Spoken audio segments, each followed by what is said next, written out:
Salut à tous, Volcan, Auvergne et Puy-de-Dôme vous évoquent une terre bien connue de l'Hexagone, mais c'est aussi les mots qui font du trail de Vulcain un rendez-vous incontournable en ce début de saison dans le Massif central. Derrière moi dans quelques minutes sera donné le départ du VSV sur les hauteurs de Volvic. Ce sera aussi pour nous l'occasion de donner le coup d'envoi d'une nouvelle saison. Sans plus attendre, je vous propose de retrouver ceux pour qui l'Auvergne n'a plus de secret. Et moi je m'empresse, basket au pied, de prendre le départ de cette nouvelle aventure. A toutes.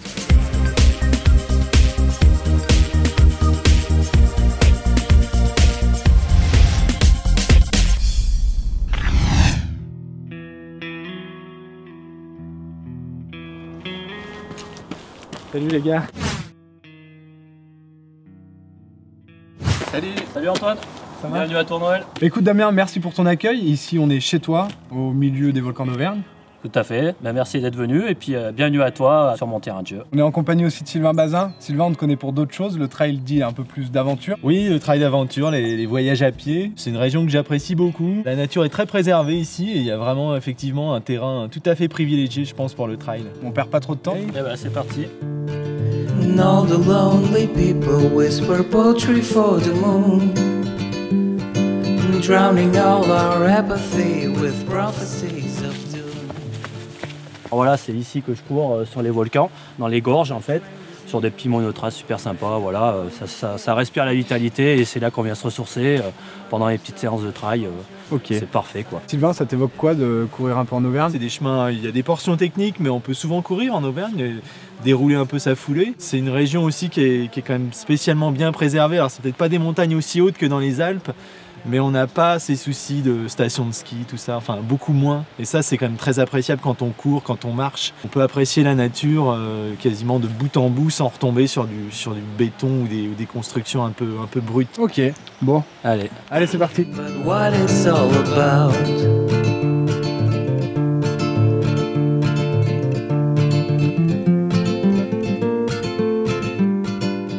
Ok Damien, on fait un petit point, on arrive ici sur les hauteurs de Tournoël. Tout à fait. Donc voilà, on commence à apercevoir justement derrière nous les volcans, donc la chaîne des pics qui est composée de 80 volcans. Et donc le point culminant, c'est le Puy-de-Dôme à 1465 mètres, en espérant qu'un jour ça sera classé au patrimoine mondial de l'UNESCO parce que ça le mérite bien. Ok, allez, c'est parti.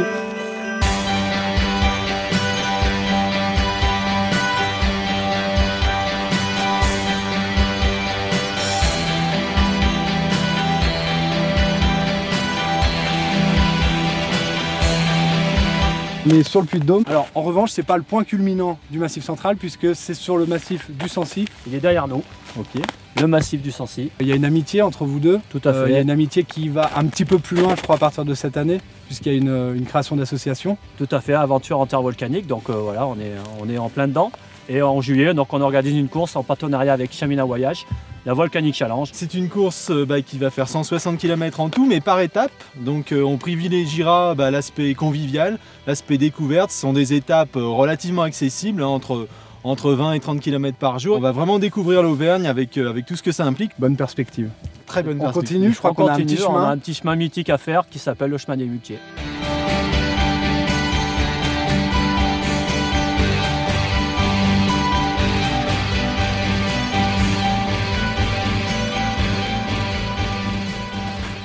On arrive sur la fin du sentier des Muletiers, emprunté, je crois, par le 80 km de trail de Vulcain. Tout à fait, on a les retours sur le 50 miles. Ouais. Merci beaucoup pour la découverte de l'Auvergne, merci à vous deux. Moi, je vous souhaite le meilleur pour votre édition.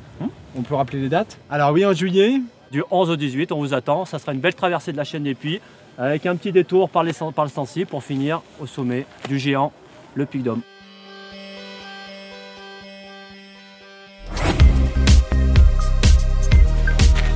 Et voilà pour la rubrique Nouveau Sentier, j'espère que ça vous aura donné envie de découvrir l'Auvergne. Sans plus attendre, je vous propose de retrouver la chronique de Sissi qui est en charge de vous dégoter les meilleurs conseils en ce début de saison. A toutes.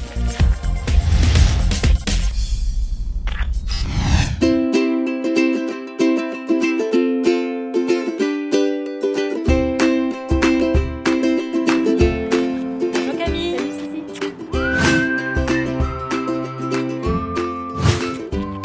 Merci bien d'avoir accepté notre invitation. Merci de me recevoir. 80 km, j'ai un petit peu mal aux jambes. C'est vrai. Un petit peu. Donc si tu pouvais me donner quelques petites méthodes de récupération. Alors, ce que je t'ai préparé, c'est déjà un tube d'aspirine. D'accord. Ça, je connais. tu fais couler un bain bien chaud. D'accord. Tu verses ton tube d'aspirine dedans et En tu restes entier. dans le bain en entier. 15-20 minutes dans ton bain bien chaud et ça va permettre de décontracter tous tes muscles, de relancer un petit peu la circulation. Super efficace. Très bien. Quand tu sors du bain, deuxième truc que je t'ai préparé, c'est une huile de massage qui est faite exprès pour la récupération.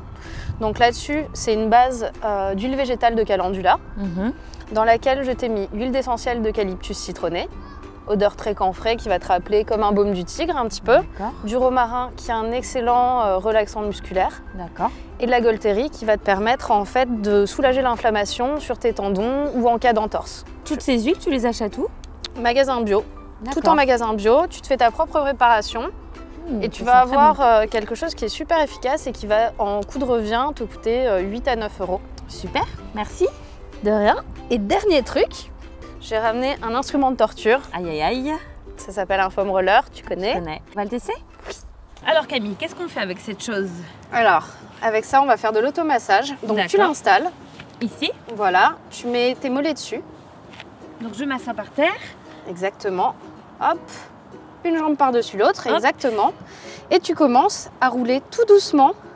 Et ça fait très mal. Donc c'est bon signe. Exactement. Ça veut dire que tout l'acide lactique en fait dont ton muscle est gorgé en ce moment, D'accord. là c'est en train de tout remettre en circulation. Toutes les toxines se remettent à circuler, c'est pour ça que tu as un peu mal. Si tu trouves un point qui est très très douloureux, tu essayes de Je reste. rester.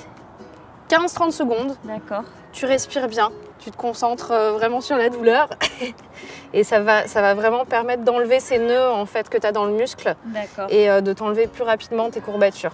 Très bien. On passe sur les quadriceps. Ouais. Donc face cette fois au rouleau.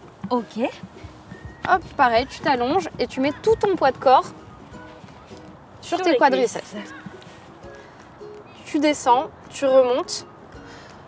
La chose à laquelle il faut faire attention, c'est de ne jamais passer sur tes articulations. D'accord. Quand tu utilises le rouleau, tu passes bien sur tes muscles. Tu fais attention à ne pas passer le rouleau sur tes genoux, par exemple. D'accord. C'est un coup à se faire mal. Donc je reste plusieurs secondes sur la douleur. Exactement. Ok. Dans le cas où tu n'arrives pas à atteindre un point, que ce D'accord. soit sur le quadriceps, dans le fessier par exemple, tu peux utiliser une balle comme ça, sur laquelle tu vas t'asseoir et vraiment tu vas chercher pareil le point douloureux avec ton corps et rester appuyé dessus. Très bien, merci Camille pour toutes ces petites astuces. Quant à nous, nous nous retrouvons prochainement pour une nouvelle rubrique conseils.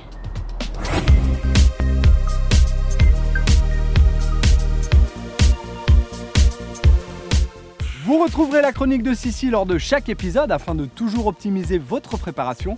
Mais en attendant, c'est dans les bureaux de l'illustrateur Mathieu Forichon que nos caméras se sont arrêtées afin d'immortaliser le travail d'un passionné au grand cœur qui ne cesse de sublimer la discipline.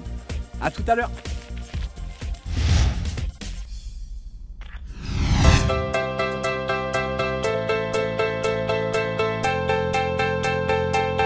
Aujourd'hui, on est à Lyon pour retrouver l'homme qui se cache derrière des bosses et des bulles, Mathieu Forichon.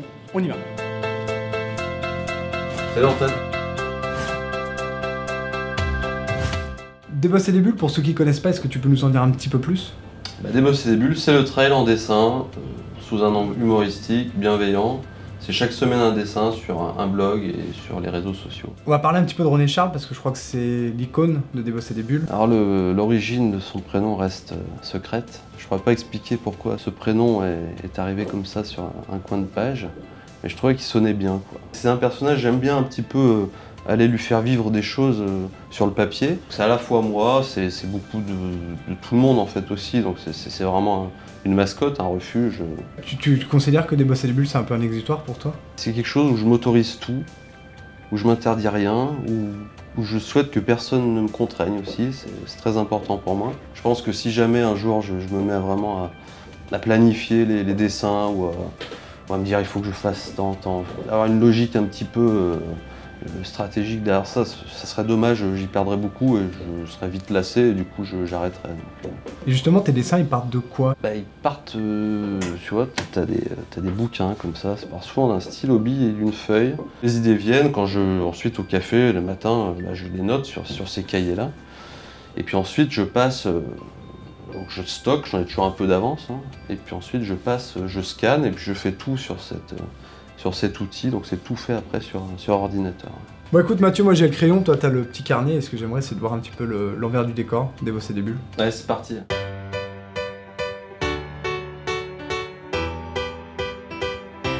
Donc là ta photo est arrivée par mail, tu la poses au travers de ton logiciel, il y a un calque qui est mis dessus, Ouais. et tu reprends un petit peu au stylo en transparence. Voilà, tu vois là je reprends par-dessus le crayonné mais juste avec du trait noir. Donc là tu vois je suis arrivé à un truc qui me semble pas mal.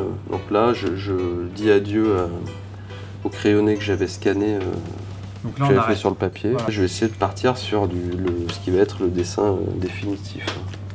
Donc là on va essayer de choper les bons traits. Donc ça c'est cette phase qui peut durer plus ou moins longtemps.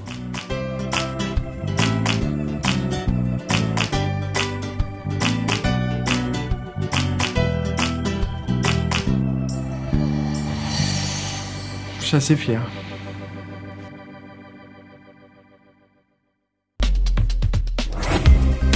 Pour clôturer ce premier épisode de votre émission 100% Trail, c'est dans les Vosges et plus particulièrement au refuge du Sauterets que Sylvain Court et Sébastien Speller prennent place sur un canapé un peu particulier pour s'adonner aux joies d'une interview dont ils ne sont pas les seuls maîtres.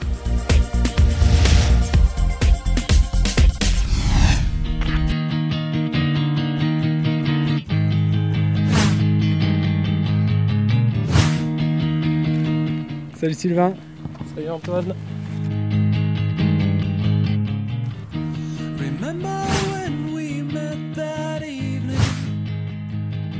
Salut Sébastien. Bienvenue au refuge du Sauterets pour ce canapé trail. Salut Sylvain. Voilà, Sylvain, ton partenaire de canapé. On va aller partager un petit moment. Ouais, parfait. Allez, c'est parti.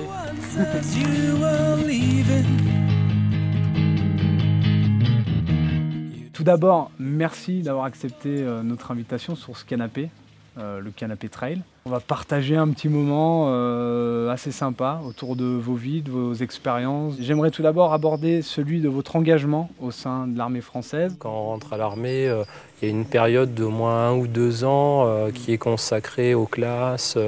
Et là, on n'a absolument aucun temps pour nous pour faire vraiment de temps pour consacrer à notre passion, tout ça. C'est que 4 ans après être rentré dans l'armée que là, j'ai commencé à avoir un petit peu plus de temps pour moi, pour reprendre une activité extérieure. Et là, j'ai découvert la course à pied vraiment par hasard, en fait. Ouais. Je vais me tourner vers Sébastien, mais il y a un rapport direct. Est-ce qu'il y a beaucoup de choses qui t'ont aidé dans la pratique du trail? Je sais pas, une certaine rigueur que tu as acquise auprès de l'armée qui te sert peut-être? Je pense pas que ce soit l'armée qui m'a apporté une rigueur. Je pense que c'est quand on va à l'armée, on a déjà un petit peu cet état d'esprit-là avant d'y être. Donc je pense qu'on rentre aussi à l'armée un peu pour ça. Ça t'a apporté beaucoup de choses, notamment un passage dans le canicross. C'est parti de l'armée, effectivement. C'était une méthode d'entraîner ses chiens pour qu'ils aient un bon physique. Aujourd'hui, vous êtes tous les deux champions de France de trail à une année d'intervalle. Ce qui a été super sympa, ouais, c'est cette entente qu'on a eue pendant quelques kilomètres. Vraiment une collaboration un petit peu comme une équipe. Pourtant, on s'est mis d'accord sur vraiment rien du tout, sur le résultat final. Hein. Mais l'entente a été jusqu'à même au ravitaillement, s'attendre en fait à la sortie du ravitaillement un petit peu. Moi, j'avais mis un petit peu plus de temps à me ravitailler. Sébastien, à la sortie, me voyant pas arriver, qui avait marqué un petit temps d'arrêt. Et hop, on est ressorti du ravitaillement ensemble, quoi. Donc vraiment, sur une compétition de haut niveau comme ça, c'est quelque chose qui me restera vraiment gravé. Ouais. Dans quelques mois, vous allez porter tous les deux le maillot de l'équipe de France. Quel sentiment vous avez? Certainement peut-être une fierté de porter les couleurs de votre pays. Ouais, bien sûr. Hein. Là, on va être 9 à représenter le trail français quand même. Pour moi, c'est pas rien, quoi. Hein. C'est vraiment, ça représente quelque chose de fort. Dans Emotion Trail, on a voulu donner la parole à ceux qui nous suivent et à ceux qui nous regardent. Là, c'est une question de Michel. Préfériez-vous remporter un UTMB ou les championnats du monde de trail? Médiatiquement, tu remportes l'UTMB, je crois que tu as tout gagné. Franchir la ligne d'arrivée avec le maillot français sur le dos et être titré champion du monde, je pense que, ouais. Enfin, moi, il n'y a pas... Je pense que c'est ça que je choisirais, ouais. Un titre, on le garde à vie, quoi. Il y a aussi un esprit d'équipe dans cette équipe de France et essayer de ramener une médaille pour l'équipe. On va clôturer ce canapé sur cette dernière phrase. En tout cas, je vous remercie beaucoup d'avoir partagé ce petit instant T voilà, au refuge du Sauterets ici dans les Vosges. Je vous souhaite le meilleur pour cette saison à venir. Je vous souhaite de la réussite, des médailles au championnat du monde. Et puis je vous dis à très bientôt sur Emotion Trail. Merci à vous.